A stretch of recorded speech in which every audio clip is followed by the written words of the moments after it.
ఆ టిక్కెట్ల రేషియోలోనే వాళ్ళకి పదవులు ఇస్తారు అని చెప్పేసి వాళ్ళు ఎక్కడ తప్పు చేయలే. తప్పు చేసింది ఈయన. ఈ తప్పును ఆయన కవర్ చేసుకోక తప్పట్లేదు. ఇప్పుడు కార్యకర్తను నమ్మించింది ఆయన. 50% మనకి నామినేటెడ్ పదవులు వస్తాయని, ఎమ్మెల్సీలో కూడా వస్తాయని కదా. ఎమ్మెల్సీ చివరికి 5, 6 వస్తే 1 వస్తుంది వీళ్ళకి, 2 కదా ఇప్పటికి వచ్చింది వీళ్ళకి. కాబట్టి ఆ సమస్య పవన్ కళ్యాణ్ వాళ్ళ కార్యకర్తలు నమ్మించాడు. మీకెందుకు, నేను 21 తీసుకుని సర్దుకున్నా, అది జగన్ దించేయడానికి 50% నామినేటెడ్ పదవులు మనకి ఇవ్వబోతున్నారు అని చెప్పేసి. అది ఆ ఆశలు పెట్టుకున్నటువంటి వాళ్ళకి కావట్లేదు. అది తప్పెవరిది? చంద్రబాబుది కాదు, లోకేష్, తెలుగుదేశంది కాదు, తనది. దాన్ని ఎవరేం చేయాలి?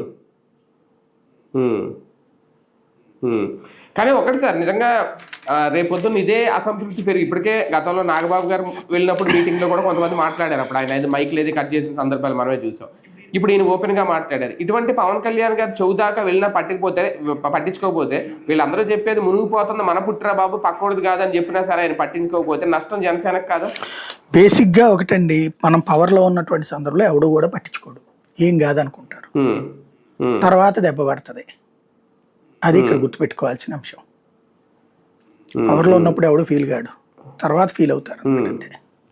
అంటే పవన్ కళ్యాణ్ గారికి అన్ని తెలిసే మౌనంగా ఉంటున్నారా సార్? ఆయనకి అంతా తెలుసు. ఆయన ఏంటంటే ఏదైనా సరే మనం 15